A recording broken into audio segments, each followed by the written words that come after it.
Now we will study the new chapter, chapter number 6, electromagnetic induction. Now, what is electromagnetic induction? Now, if we split the word electromagnet, we are having electromagnetic induction. What is that meaning? Due to the motion of the magnet, an electricity is induced or generated, and hence the name is called electromagnetic induction. Earlier it was thought that electricity and magnetism are no longer interconnected. They are the separate entities. There is no connection between the electricity and magnetism. But in the early decade of 19th century, some scientists have done tremendous experiments regarding the electricity and magnetism. They were Oersted, Ampere, and other scientists, physicists. They have done so many experiments regarding the electric current. They found that a current carrying conductor, when placed near a magnetic needle which is pivoted, that needle is going to show deflection. Now this was first observed in 1820 by Oersted. He first conducted these experiments. He took a current carrying conductor and placed it near the magnetic compass needle which is pivoted on the table. That is, needle is going to make deflection. He reversed the direction of the current. Then the needle is deflected in the opposite direction. He increased the current. The deflection is more. He decreased the current. The deflection is less. Now this experiment by Christian Oersted demonstrated that a current carrying conductor or a wire produces a magnetic field around it. And so many other experiments were done regarding this one. Now in this chapter, we are going to study whether the converse of this effect is true. That means, if I move a magnet near a coil or a circuit, is there any production of current from the motion of the magnet? There is a converse. Whether it is true, it was true that they have studied so many experiments, and in 1830, two physicists, experimental physicists, one of the greatest experimental physicists of the world, Michael Faraday, he is from England, and one more person, Joseph Henry from USA. They have conducted so many experiments regarding this converse effect. That means, can we get an electric current by the motion of the magnetic field or the magnet? They finally succeeded with some experiments, and they conclude that it is possible to generate or induce electric current in a wire loop closed circuit when it is subjected to a varying or changing magnetic field, and that phenomena they called it as electromagnetic induction. The phenomenon in which electric current or EMF, electromotive force, is induced or generated when a circular loop or circuit is subjected to varying magnetic field, timely varying magnetic field, and that phenomena they called it as electromagnetic induction. Now, after the discovery of this electromagnetic induction, Michael Faraday, he published his result on the public. He told that I have discovered this concept. By moving a magnetic field or a magnet, I am generating or producing an electric current in a coil. Obviously, public asked one question: what is the use of it? Then Faraday fantastically given a reply: what is the use of a newly born baby? Isn't it? What is the use of a newly born baby? It is just born. What is the use of it? In the same manner, he has replied fantastically. Now here, this electromagnetic induction, it is not of theoretical or academic point of view. It has a practical application. Just imagine the situation. If you don't have an electric current, don't have a phone, don't have any other electrical instruments, what will be our life? Now, this electromagnetic induction has given a revolutionary invention of so many devices like transformer, telephone, and other things. Now, which are nowadays the modern world is ruled by these things. They are also created generators, motors, and everything. Now, these things are ruling the modern civilization.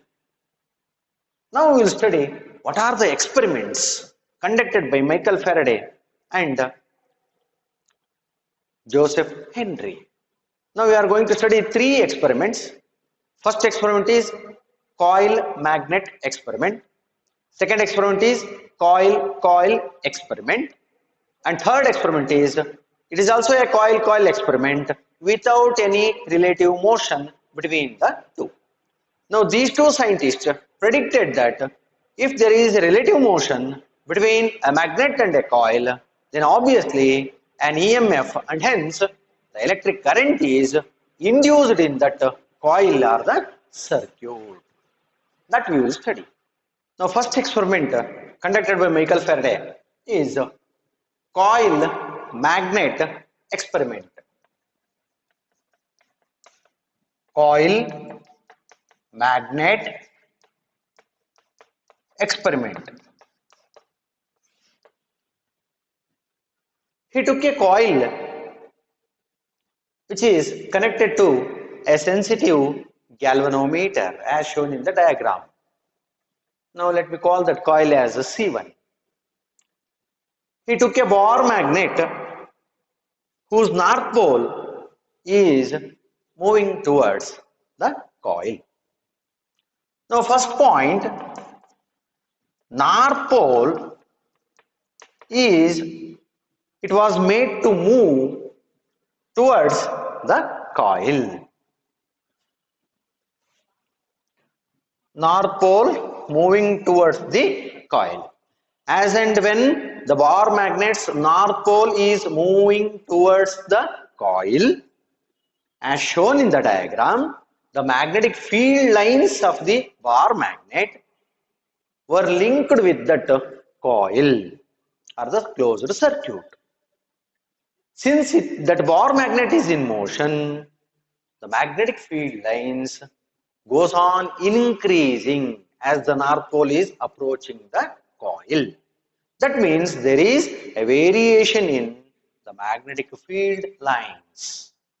Now this variation in magnetic field lines induces an EMF and hence current is generated in the coil.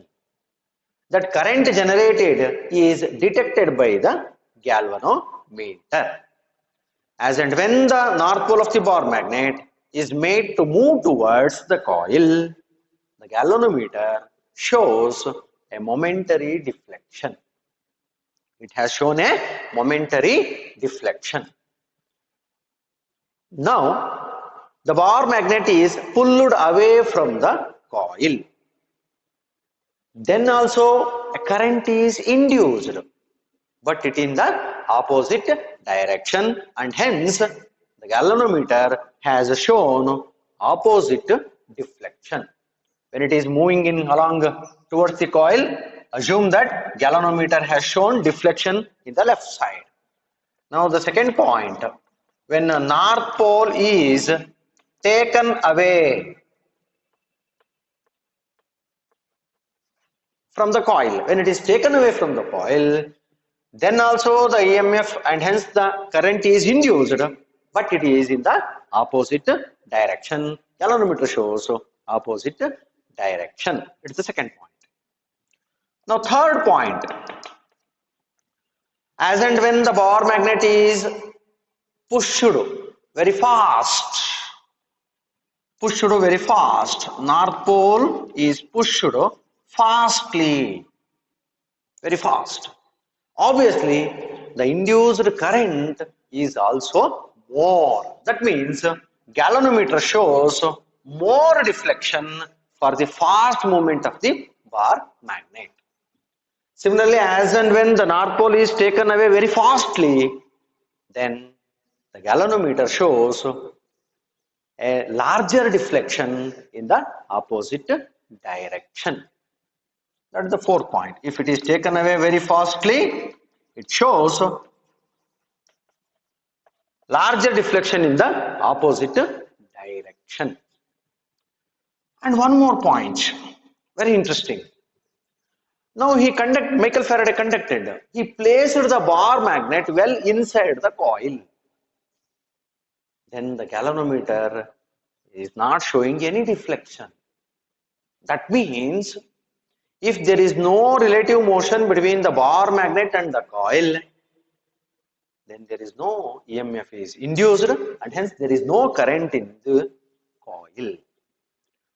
This and also next point, he kept the bar magnet stationary. He moved the coil to and fro. As and when the coil is moved towards the bar magnet, galvanometer shows a momentary deflection. When the coil is taken away from the bar magnet, the galvanometer shows opposite deflection. If you move faster, the induced current is more and hence the galvanometer shows more and more deflections. If you held those two, bar magnet and the coil, stationary, then the EMF is 0. Now these points leads to a conclusion that there must be a relative motion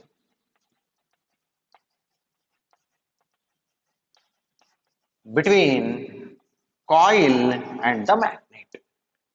If there is a relative motion between the coil and the magnet, obviously the magnetic field which is associated with coil, which is linked with coil, it goes on varying. Now this varying magnetic field induces EMF and hence the current is flowing in that closed circuit or the coil. Now this is electromagnetic induction and this is the first experiment, coil magnet experiment. Now second experiment, Michael Faraday replaced the bar magnet which is used in the previous experiment by another coil, smaller coil C2, which is carrying a current. The second coil C2 is connected to a battery, therefore it carries a current. We are already familiar with that one. Now if it looks like a solenoid, then obviously along the axial direction of the solenoid, there is a magnetic field. Now we have chosen the current in such a way that the current is flowing in the anti-clockwise, in the clockwise direction, as viewed from the side of C2, the current is flowing in the clockwise direction. Once again, if you use the right hand rule, the right hand thumb rule, then the direction of the magnetic field is towards the coil C1. In that manner, we are flowing the current. Now, since a current carrying a coil, it has produced a magnetic field. Now that the second coil C2 is moved towards the stationary coil C1. Now, first point. Now C2 is moved towards C1. Then the galvanometer has shown a deflection in one direction. One side direction alli galvanometer momentary deflection anna ತೋರಿಸುತ್ತದೆ. Now the coil C2 is taken away. It is taken away from C1. Then the galvanometer has shown the momentary deflection but in the opposite direction. That is the second observation. Now third observation. Now coil C2 is moved faster towards C1. Now C2 is moving faster towards C1. Then the galvanometer has shown more deflection. It has shown more deflection. That meaning is very simple. As the coil C2 is moved faster towards the C1, more magnetic field linked with the coil C1 is changing with the time. Therefore, more EMF is induced and hence we are getting more current. Now that is indicated by more number of deflection in the galvanometer. Third observation that was. Now the fourth observation. Now coil C2 is taken away faster. If it is taken away faster from the coil C1, then the galvanometer shows opposite deflection with more number of deflections similar to that of the previous case. Now fifth observation they have made. They have increased the current in coil C2 and conducted these steps. As and when the current in the second coil is increased, obviously the magnetic field produced by the coil C2 is also increased. Therefore, the deflection shown by the galvanometer is also more. The meaning is very simple. More EMF is induced in the coil C1 that produces or generates more current that is shown by more deflections in the galvanometer. And next, they have kept coil C2 stationary and they are moving the coil C1 to and fro in the similar fashion. First they are slowly moving towards the coil C1 and C2. Then also galvanometer shows momentary deflection. They are taking away the coil C1 from C2. Galvanometer has shown opposite deflection. And they are doing the same with fast. C1 is moved faster and taken away faster. Then galvanometer has shown more and more deflection in opposite direction in both the cases. So that indicates there is a magnetic flux linked with the coil is changing with respect to time. This change in magnetic field is going to produce or going to induce the EMF, electromotive force, that produces or generates electric current. And they kept coil C1 and C2 stationary. The galvanometer has shown no deflection. They have placed the coil C2 which is carrying a current well inside the coil C1 in a stationary. C1 and C2 are held one inside the other. Then they observe there is no deflection in the galvanometer. Then they conclude that if there is a relative motion between the two, one is carrying a current which produces the magnetic field, another one is placed in the vicinity of that first coil. If there is a relative motion, obviously an EMF is induced that produces electric current in the coil. This was the conclusion made by the two physicists. Michael Faraday and Joseph Henry. And this was a coil-coil experiment.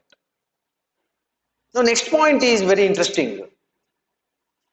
Whether relative motion is compulsory to generate or to produce electromagnetic induction. Whether it is compulsory, whether it is necessary, the relative motion. Whether it is necessary or not is decided by the third experiment. The third experiment, it is also a coil-coil experiment, but there is a modification in this experiment. What was that modification? Now there is no relative motion between the two coils.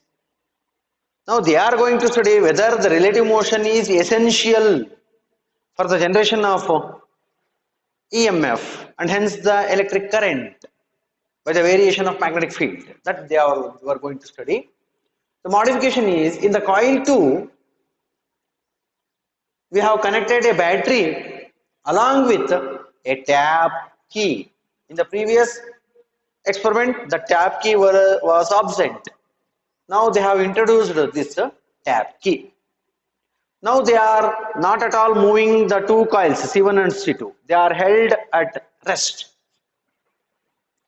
Now as and when the tap key is pressed, the first observation, when key is pressed, the current starts to flow in the coil C2. The current gradually increases from 0 to maximum value. It is not suddenly rising to the maximum value. It takes certain time to reach from 0 to the maximum value. During this period of increase, the current is varying in the second coil. Since the current is varying in this particular time, what about the magnetic field? The magnetic field is also going to increase. As the current's magnitude goes on increases, the strength of the magnetic field, it also goes on increases. These magnetic field lines are linked with the coil C1. Now that is also going to vary. The field lines linked with the coil C1, they are going to vary. Now this varying magnetic field induces electric current in the coil C1. So therefore, the galvanometer has shown momentary deflection. This is first observation. Now second observation is, now the key is pressed as and when the current in C2, I in C2 reaches maximum value. As and when it reaches the maximum value, the current becomes steady or constant in the coil C2, and also the magnetic field also constant. Therefore, the magnetic field linked with the coil C2, now as and when the current reaches maximum value, the magnetic field becomes constant. There is no variation of magnetic field linked with the coil C1, and hence galvanometer will not show any deflection. The meaning is very simple. As the current reaches maximum, magnetic field becomes constant. There is no magnetic field variation. There is no variation of magnetic field linked with the coil C1. Therefore, the galvanometer shows zero deflection. The meaning is there is no induced EMF or current. That is the second observation. Now, third observation. As and when the tap key is opened, as key is opened, when it is opened, the current which is initially maximum, it reduces to 0. It falls down. Current, as the key is opened, the current gradually decreases and becomes 0. Now during this time interval, that is from maximum to the 0 time interval, Since the current is decreasing in the coil C2, the magnetic field lines also goes on decreasing, and hence the magnetic field linked with the coil C1 is once again varying. Because of this variation, the galvanometer shows momentary deflection. As the current reaches zero, there is no magnetic field from the coil C2, and hence the galvanometer shows no deflection. Now these are the some observations observed in this coil-coil experiment without any relative motion between the two. And they have further conducted the same experiment by increasing the current in the coil C2. They have increased the strength of the current by using larger battery. Once again, the field has increased. The number of deflections in the galvanometer has shown more and more deflections. And one more thing they have done, they have placed a soft iron core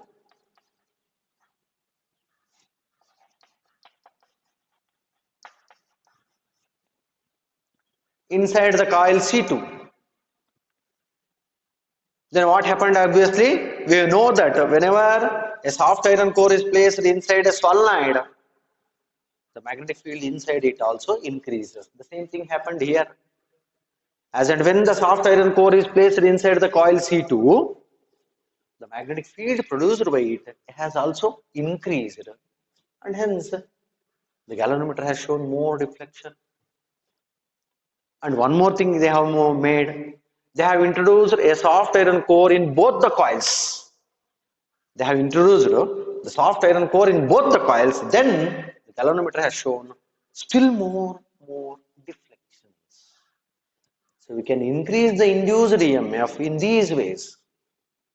By moving fastly the magnet or the coil, or by increasing the strength of the current, or by introducing a core inside the coils. Coils ಒಳಗಡೆ core na soft iron core na introduce ಮಾಡೋದ್ರಿಂದಲೂ ಸಹ we can increase the induced EMF and hence the current.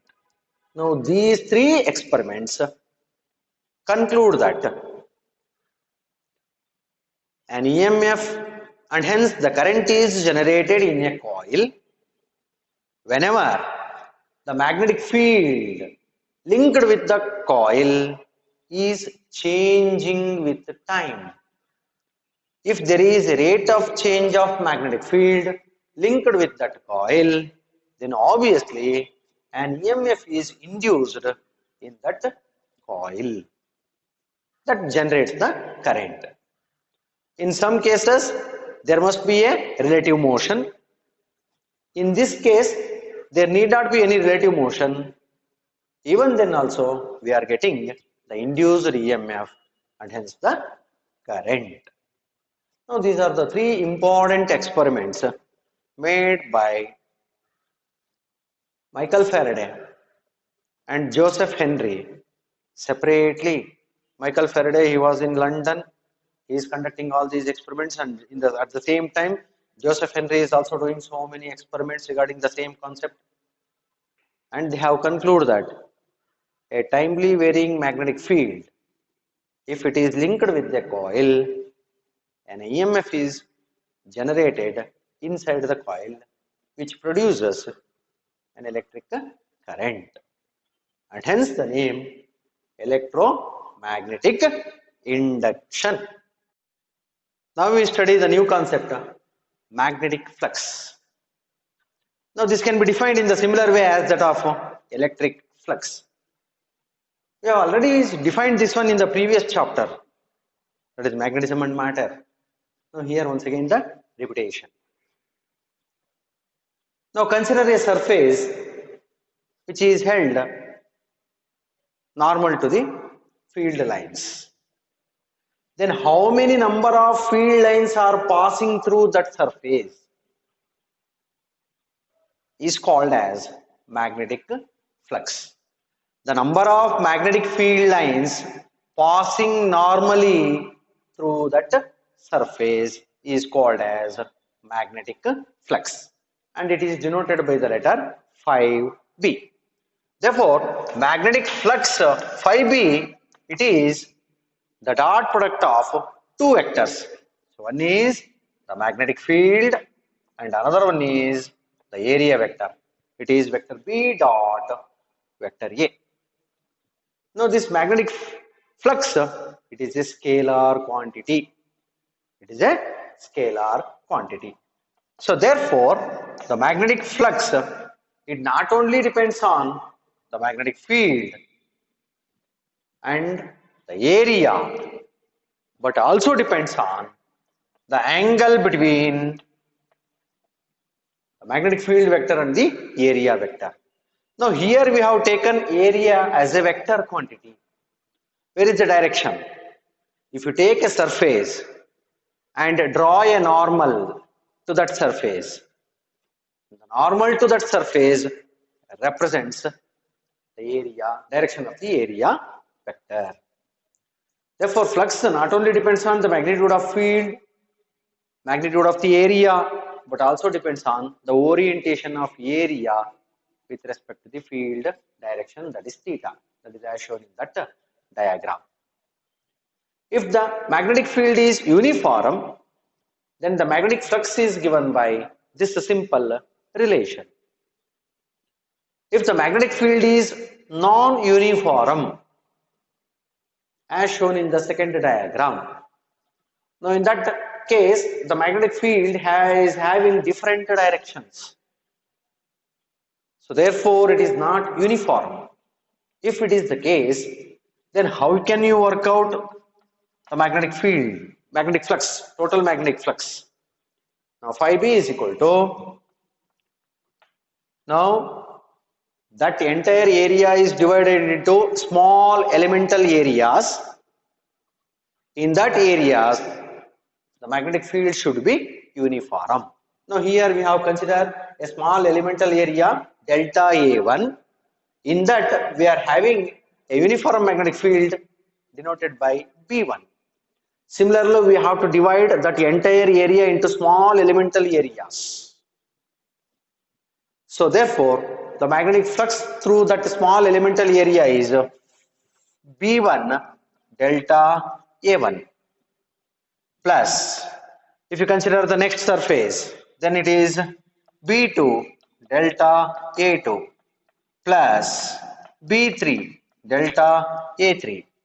It is the algebraic sum of all the magnetic flux through all elemental areas. It is the magnetic sum, algebraic sum.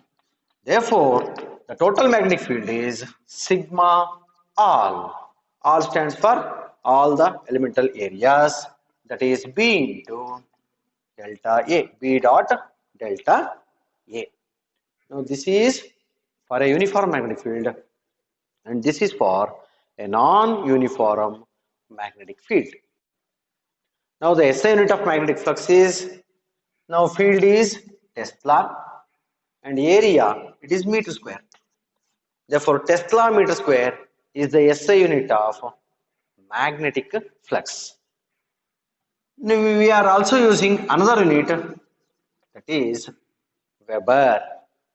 Weber is the another SI unit for magnetic flux and it is denoted by WB. That stands for Weber.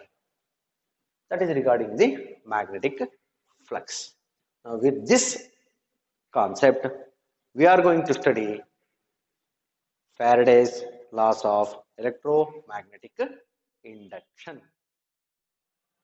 By these three experiments, Faraday has formulated a law that is called as Faraday's law of electromagnetic induction. Now that law states that the magnitude of the induced EMF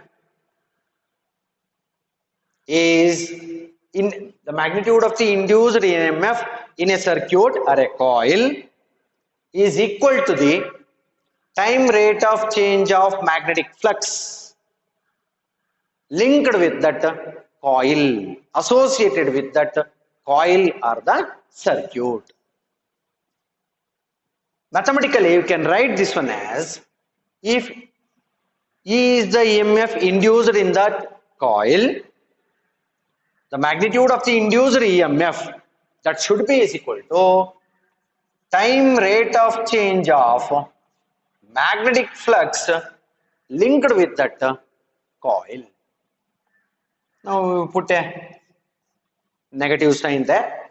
Why we have used negative sign, that will be explained in the later onwards by Lenz law. By using Lenz law, we are going to explain why we have taken negative sign. Okay. The magnitude of the induced EMF is equal to time rate of change of magnetic flux. Phi B is the magnetic flux linked with that coil. That is the statement of Michael Faraday's law. If the coil has only one turn, then this holds good.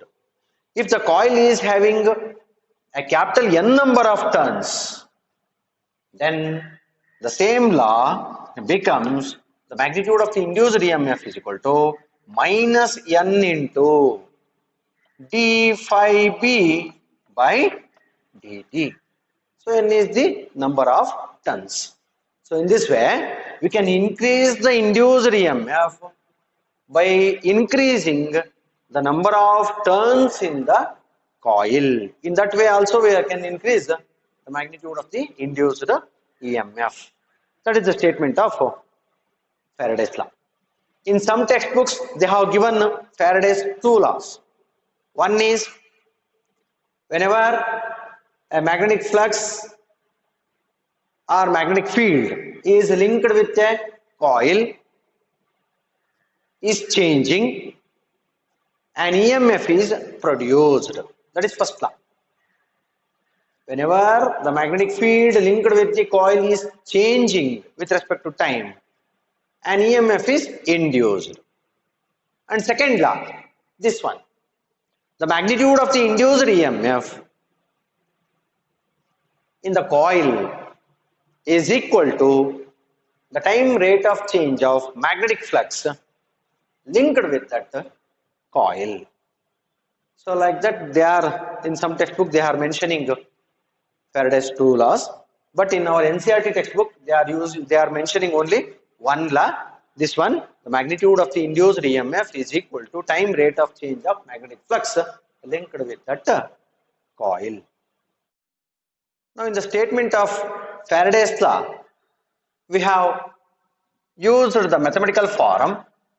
The magnitude of the induced EMF is equal to minus of rate of change of magnetic flux linked with that circuit of the coil.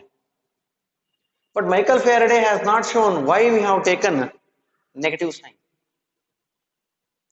The negative sign was taken based on the Lenz law. He has given clear idea regarding the direction of induced current. Now, Frederick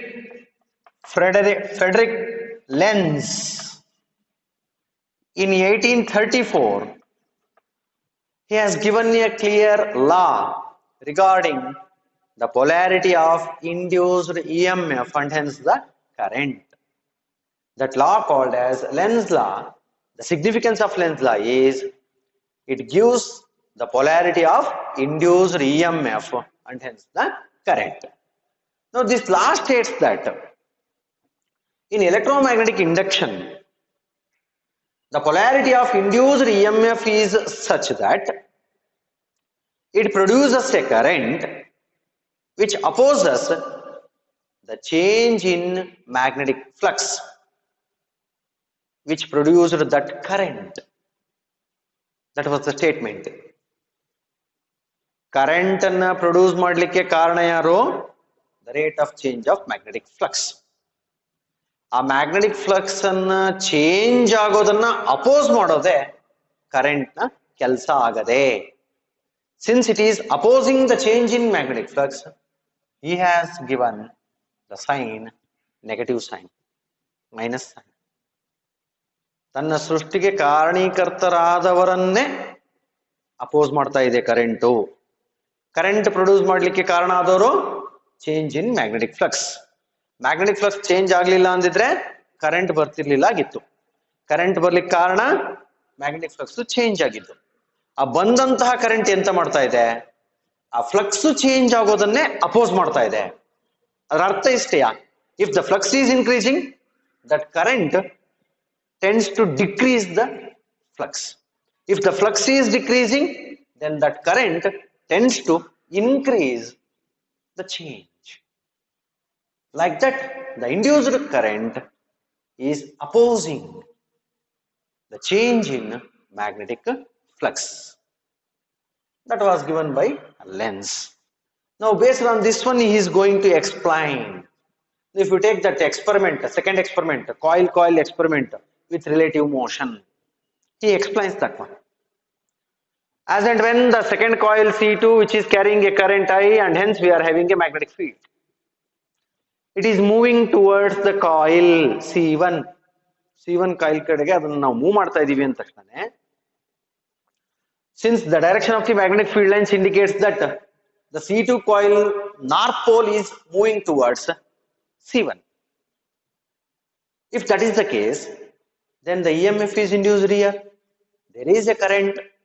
The direction of the current is that now this face of coil C1, which is facing towards C2, it also behaves like a north pole, so that there must be a repulsion between the two coils.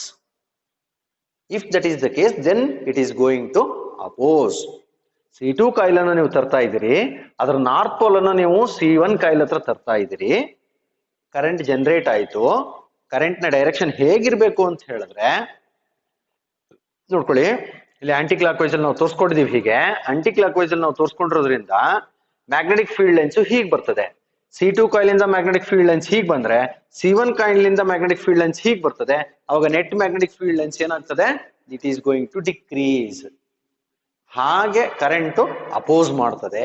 So therefore C2 coil ನ north pole ನಾವು ತರ್ತಾ ಇದೀವಿ ಅಂತ ಹೇಳಿದ್ರೆ, C1 coil ನ face ಏನ್ C2 ಕಡೆಗೆ ಇದೆಯಲ್ಲ, that face behaves as a north pole. That has to behave as a north pole.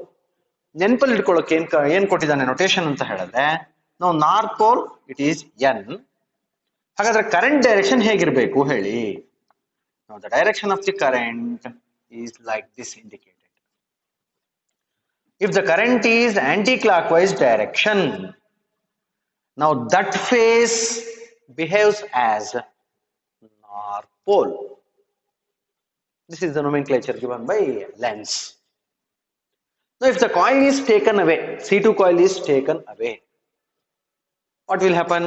The magnetic field lines going to decrease. Since the field lines are decreasing, what is the work of this current? The current is in such a way that it has to increase the magnetic field lines. That means it should take the direction such that the magnetic fields produced by the C1 is along the same as C2. C2 direction ಅಲ್ಲಿ ಹೇಗಿದೆಯೋ ಅದೇ ರೀತಿಯಾಗಿ magnetic field lines ಬರಬೇಕಾಗ್ತದೆ. So therefore the current shape should be, it is like that, south pole. That means as and when the coil is moving away, the north pole of the C2 is moving away, then this portion of the coil C1 it has to behave like a south pole. ಯಾಕೆ north pole ಆಚೆಗೆ ಹೋಗ್ತಾ ಇದ್ದಾನೆ ಅಂದ್ರೆ field lines decrease ಆಗ್ತಾ ಉಂಟು. Current ನ ಕೆಲಸ ಏನು, ಫೀಲ್ಡ್ ಲೈನ್ಸ್ ಅನ್ನು ಇನ್ಕ್ರೀಸ್ ಮಾಡಬೇಕು. therefore it has to attract that moving coil. ಆ ಕಾಯಿಲ್ ಅನ್ನ ಅಟ್ರಾಕ್ಟ್ ಮಾಡ್ಕೋಬೇಕು. ಅಟ್ರಾಕ್ಟ್ ಮಾಡ್ಕೋಬೇಕು ಅಂದಾಗ ಏನಾಗ್ತದೆ, obviously now this phase has to behave like a south pole. South pole ಆಗಿ ಬಿಹೇವ್ ಮಾಡಬೇಕು ಅಂತ ಹೇಳಿದ್ರೆ the current should be in the clockwise direction, like this. In the previous case, the current should be in the anti-clockwise direction. ನಾವು ನೋಡ್ತಾ ಇರೋ direction ಅಲ್ಲಿ current ಏನಾದ್ರೂ aunty clock wise direction ಇತ್ತು ಅಂತ ಹೇಳಿದ್ರೆ, ನಾವು that particular face of the coil behaves as north pole. ಅದೇ ಒಂದ್ ವೇಳೆ ಕರೆಂಟ್ ಏನಾದ್ರೂ ಕ್ಲಾಕ್ ವೈಸ್ ಡೈರೆಕ್ಷನ್ ಅಲ್ಲಿ ಇತ್ತು ಅಂತ ಹೇಳಿದ್ರೆ, then that face with respect to the observer, it behaves as a south pole. ಈ ಕಡೆಯಿಂದ ನನಗೆ ಸೌತ್ ಪೋಲ್ ಕಂಡ್ರೆ ಆ ಕಡೆಯಿಂದ ಇನ್ನೊಬ್ಬ ನಿಂತ್ಕೊಂಡ್ರೆ ಅವನಿಗೆ ಆ ಕಡೆ ಪೋರ್ಷನ್ ನಾರ್ತ್ ಪೋಲ್ ಆಗಿ ಬಿಹೇವ್ ಮಾಡ್ತದೆ. That thing you should remember. The same thing can be explained for the case of the first experiment. That is, if I replace this one with a bar magnet, when the bar magnet's north pole is moving towards the coil, if it is moving towards the coil, then this face of the coil has to behave like a north pole. Then the current should be anti-clockwise direction. E direction with respect to what? With respect to an observer towards this bar magnet. Bar magnet side ಅಲ್ಲೇ ಒಬ್ಬ ವ್ಯಕ್ತಿ ನಿಂತ್ಕೊಂಡು ನೋಡ್ತಾ ಇದ್ದಾನೆ ಅಂದಾಗ ಅವಾಗ ಇದು coil ಅಲ್ಲಿ ಕರೆಂಟ್ ಹೇಗಿರ್ತದೆ? So anticlockwise direction ಇರ್ತದೆ. ಯಾಕೆ ಅಂದ್ರೆ that face has to behave as a north pole in order to opposite according to Lenz law.